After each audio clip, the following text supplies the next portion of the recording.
You're now watching Cần Thơ News of Cần Thơ radio and television station. Here are the headlines. National Assembly deputies agreed to extend the agricultural land use tax exemption to 2030, supporting the party in state's focus on agriculture and rural development. The Vietnamese Consulate General in Pakxe and Sekong province co-hosted a forum to promote trade, investment and tourism. The Cần Thơ City People's Committee held a tourism promotion conference in Huế for Cần Thơ, Hậu Giang and Sóc Trăng. Top news today.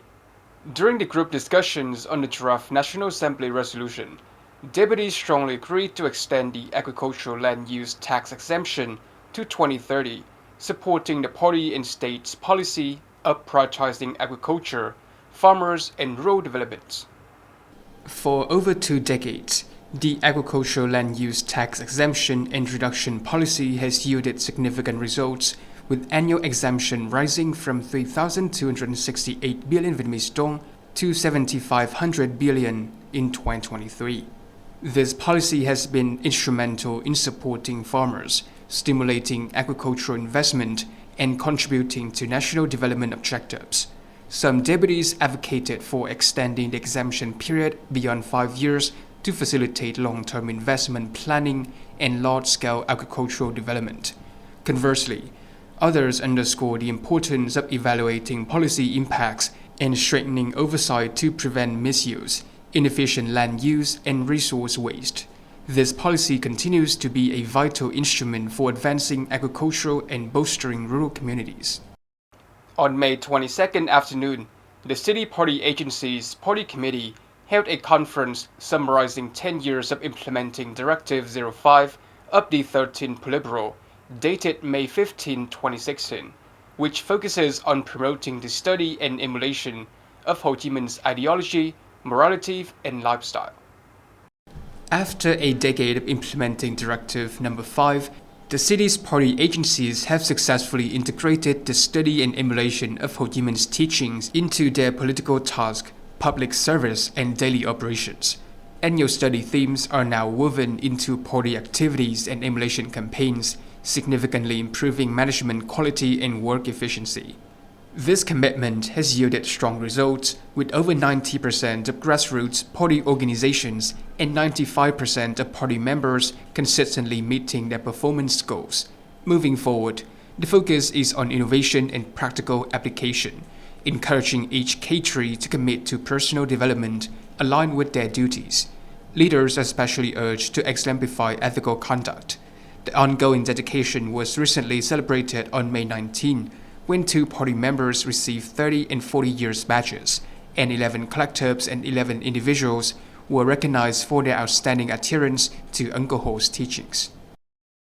The Ministry of Construction recently proposed tighter management, increased inspection, and stricter supervision of permits and the extraction of sand and gravel from waterways.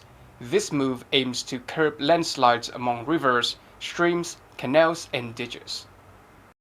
The ministry is urging localities to prioritize safety in areas susceptible to natural disasters, especially landslides and flooding in mountainous regions and along waterways. They emphasize that construction in high-risk zones should be halted if safety cannot be guaranteed. Authorities must proactively plan for landslide prevention and evacuations to safeguard lives and property. Additionally, localities are advised to tighten inspection and management of sand and gravel extraction from rivers and canals. This will prevent landslides and ensure a stable supply of materials for critical infrastructure projects. Illegal extraction and storage of construction materials will be dealt with strictly under the law. The Ministry of Construction has urged provinces and cities to streamline procedures and create favorable conditions, enabling investors to commence social housing projects swiftly in 2025.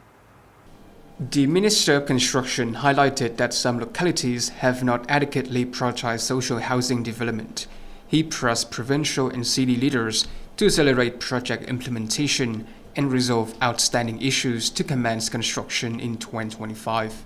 The minister stressed the critical need for supportive policies and simplified administrative procedures, including project approval, investor selection, land allocation, and site clearance, to attract businesses and cooperatives.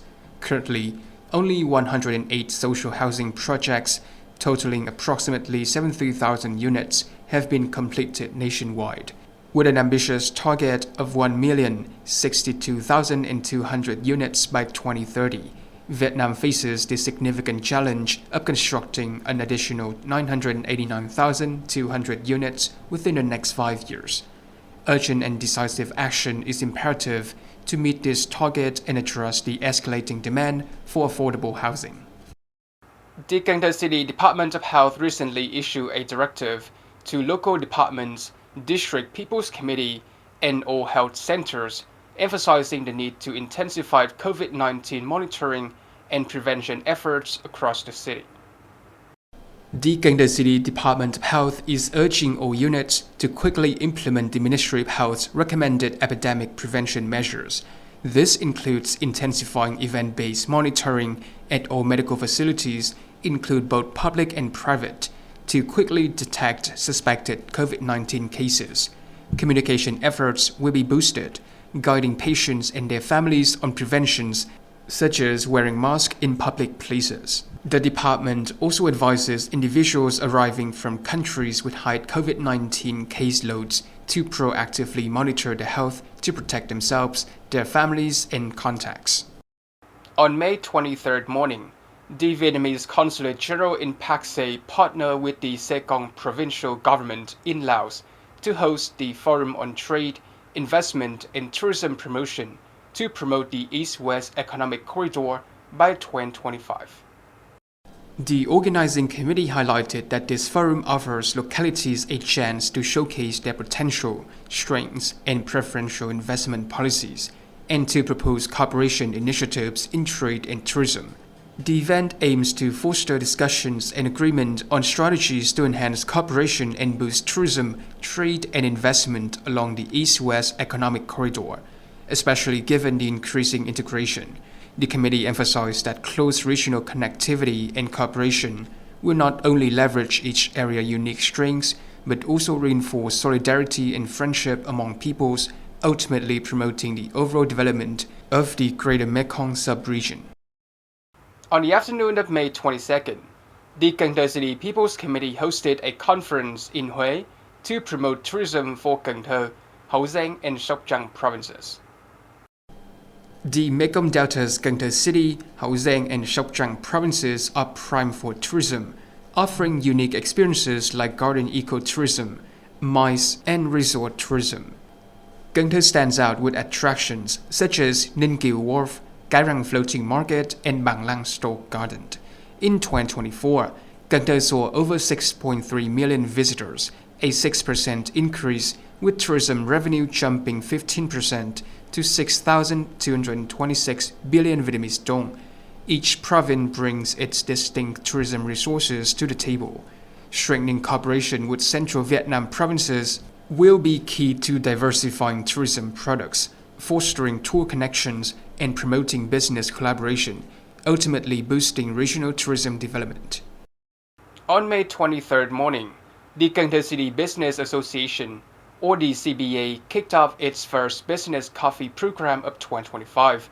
The event focused on effective access to capital for SMEs and housing credits. A representative from the State Bank provided updates on annual collateral appraisal and discussed preferential credit packages for agriculture, seafood, and real estate. They also covered interest rates, margins, and requirements for newly established SME enterprises and access capital. Information was shared regarding reference interest rates for SMEs, the availability of preferential loans for scientific enterprises, and support for commercializing scientific and technological products. Furthermore, guidance was offered to business households on effectively assessing capital. Banks present at the event also introduced additional preferential service packages for real estate, consumers, car, and home repair loans. A key part of the program follows CBA members to directly connect with commercial bank directors for guidance on capital access procedures.